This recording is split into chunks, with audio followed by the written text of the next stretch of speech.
logarithmics. Logarithmics வந்து நமக்கு business stats and mathematicsல business maths and statsல one of the topic. இது நமக்கு first chapterல இந்த topic இருக்கு. So first நம்ம log ஓட basics பார்க்க போறோம். So first log ஓட basic rule என்னன்னா product rule. நமக்கு rule தெரிஞ்சாதான் நம்மளால sums வந்து proceed பண்ண முடியும்.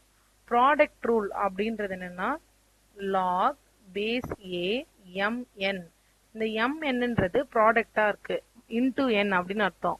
இப்படி மல்டிப்ளிகேஷன்ல இருந்ததுன்னா நம்மளால லாக்ல வந்து அதை ஸ்பிளிட் பண்ணி அடிஷன்ல எழுத முடியும்.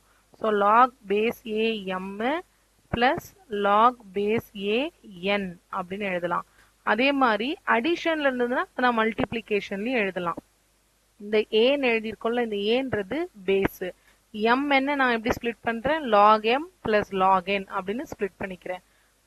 இது வந்து ரைட் ஹேண்ட் சைட்ல இருக்கிற மாதிரி இருந்தா லெஃப்ட்ல இருக்கிற மாதிரி எழுதலாம், லெஃப்ட்ல இருக்கிற மாதிரி இருந்தா ரைட்ல இருக்கிற மாதிரி எழுத முடியும். இது ஃபர்ஸ்ட் ரூல். ஒருவேளை இதுல 3 டேர்ம் எம் என் எஸ் இருந்ததுன்னா M plus log N plus log S அப்படின்னு ஸ்பிளிட் பண்ணி எழுதலாம். செகண்ட் ரூல் வந்து quotient rule. Second rule quotient rule. Quotient ரூல்னா log base A M divided by n அப்படின்னு இருக்கும். டிவைடட் பைன்னு இருந்ததுன்னா அதை நம்ம எப்படி எழுதலாம்னா லாக் பேஸ் ஏ எம் மைனஸ்னு எழுதணும். மல்டிப்ளிகேஷன்னா பிளஸ், டிவைடட் பைனா minus. Log base A N இதுவும் அதே மாதிரி தான். மைனஸ்ல இருந்ததுன்னா அதை நான் டிவிஷன்லயும் எழுதலாம். ரைட்ல இருக்கிற மாதிரி லெஃப்ட், லெஃப்ட்ல இருக்கிற மாதிரி ரைட் அப்படின்னு எழுத முடியும். Third rule. ஸோ ப்ராடக்ட் ரூலும் கோஷன்ட் ரூலும் நம்ம அதிகமா யூஸ் பண்ணுவோம். மீதி ரூல்ஸும் நமக்கு இதுல தேவைப்படும். Power rule. Power rule. பவர் ரூல்ன்றது லாக் பேஸ் ஏ. இது வந்து நான் இங்க ஏன் போட்டிருக்கேன், நம்ம சம்முக்கு ஏத்த மாதிரி அது சேஞ்ச் ஆகும். எம் பவர் என் இப்படி இருக்கு. ஸோ இங்க பவர்ல என் இருக்கு. பவர்ல இருக்கிற டேர்ம் வந்து நம்மளால என்ன பண்ண முடியும், இப்படி முன்னாடி கொண்டு வர முடியும். லாக்ல மட்டும்தான் இது பாசிபிள். என்னன்னு முன்னாடி வந்துடும். லாக் பேஸ் ஏ எம் இப்படி எழுதலாம். And fourth one change of base. நான் பேஸை சேஞ்ச் பண்ணணும் அப்படின்னு நினைச்சேன்னா இந்த ரூலை நம்ம அப்ளை பண்ணலாம். ஸோ லாக் பேஸ் பி ஏ இப்படி இருக்கிறத நம்மளால எப்படி எழுத முடியும்னா, புதுசா ஒரு பேஸை இன்ட்ரடியூஸ் பண்றேன், லாக் சி. ஸோ இது இங்க இன்ட்ரடியூஸ் பண்றதுனால நம்பர்லயும் அதை இன்ட்ரடியூஸ் பண்ணணும்.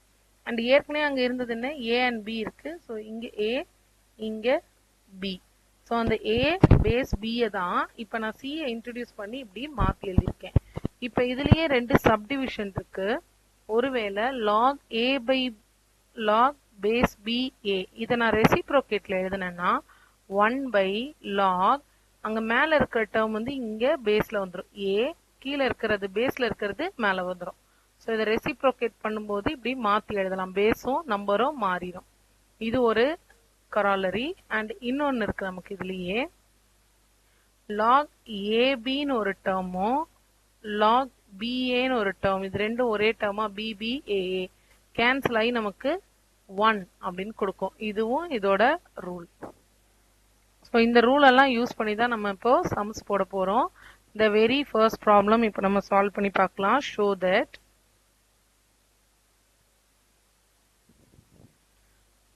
log base 1 by log ஓட பேஸ்ல a இருக்கு, abc plus 1 by log ஓட பேஸ்ல b abc plus 1 by log ஓட பேஸ்ல c abc equal to 1 ன்னு ப்ரூவ் பண்ணோம். இப்போ பேஸ் சேமா இருந்தாதான் நான் இதை வந்து கிளப் பண்ணவே முடியும். இப்ப மேல ரூல் பாருங்க, இந்த இடத்துல பாருங்க, பேஸ் சேமா இருந்தாதான் இதுவும் ஏ இதுவும் ஏன்னு இருந்தாதான் நான் இதை வந்து எம் இன்டு என் அப்படின்னு எழுத முடியும். மாறி மாறி இருந்தா நம்மளால எழுத முடியாது. ஸோ இங்க பேஸ் சேமா இருக்கணும். பட் இங்க கீழே இருக்கிற கொஸ்டின்ல பாருங்க பேஸ் சேமா கிடையாது. அப்ப கீழே இருந்து நான் மேல ஷிஃப்ட் பண்ண ட்ரை பண்ணா பேஸ் கரெக்ட் ஆயிடும். இங்க கீழே மேல மாத்திருக்கோமா, இந்த ரூல் பாருங்க, கீழே மேல மாத்துமோ என்னவாகுது, பேஸ்ல இருக்கிற பி நார்மலாவும் மேல இருக்கிறது பேஸ்க்கும் வந்துருது. அதை தான் நம்ம இங்க அப்ளை பண்ண போறோம். ஸோ ஃபர்ஸ்ட் என்ன பண்ண போறோம், கீழே இருக்கிற டேர்ம் மேல வருது. மேல வரும்போது ஏபிசின்னு இருக்கிறது பேஸுக்கும் அண்ட் நார்மலா ஏ வந்துடும் பிளஸ் இங்கேயும் log A B C B plus log A B C C இது வந்துருச்சா. இப்போ இது என்ன ஃபார்மேட்ல இருக்குன்னா மூணுக்கும் சேம் பேஸ். நான் பேஸ்ன்னு மீன் பண்றது இந்த டேர்ம், இந்த பேஸ் வந்து சேமா இருந்தாதான் நான் வந்து என்னோட ரூலை அப்ளை பண்ண முடியும். பேஸ் சேமா இருக்கு. அப்போ லாக் ஓகே நான் சைட்ல வந்து ஃபார்முலா எழுதுறேன். லாக் எம்என் அப்படின்னு இருந்ததுன்னா அது எப்படி பிரிக்கலாம் நம்ம log M plus N sorry log M plus log என்னு பிரிக்க முடியும். சாரி ஓகே லாக் mn இருக்கிறத எப்படி பிரிக்கலாம் log m plus log n பிரிக்கலாமா. இப்போ எனக்கு இந்த m இப்போ m பிளஸ் n இருக்கு, log a plus log b plus log c இருக்கு. அப்ப நான் அதை எப்படி எழுதலாம் லாக் abcன்னு எழுத முடியும். நம்ம முன்னாடியே ஃபார்முலா பார்க்கும் போதே சொன்னோமா ரைட் ஹேண்ட் சைட்ல இருக்க மாதிரி லெஃப்ட் ஹேண்ட் சைட்ல எழுதலாம், லெஃப்ட்ல இருக்க மாதிரி ரைட்ல எழுதலாம். இப்ப நான் வந்து பேஸ் சேம் ஏபிசி மேல இருக்கிறத m இன்டு n அப்ப இங்க a into b into c பேஸும் நம்பரும் ஈக்குவலா இருந்ததுன்னா அது ஈக்குவல் டு 1. Hence proved. இது வந்து ரொம்ப சிம்பிளான சம்மு. கீழ இருந்து மேல எடுத்துட்டு போகும்போதே எனக்கு பேஸ் வந்து கரெக்ட் ஆயிடுது. பேஸ் கரெக்டான உடனே எல்லாத்தையும் பை த ஃபர்ஸ்ட் லா எல்லாத்தையும் ஆட் பண்ணிக்கிட்டோம். ஆட் பண்ணும்போது நமக்கு இப்படி வருது. ஸோ மேல வந்து இது ப்ராப்பர்ட்டி இங்கேயே சேர்த்து எழுதியிருக்கணும். பேஸும் அதுவும் சேமா இருந்ததுன்னா வேல்யூவும் சேமா இருந்தா இட் இஸ் ஈக்குவல் டு 1.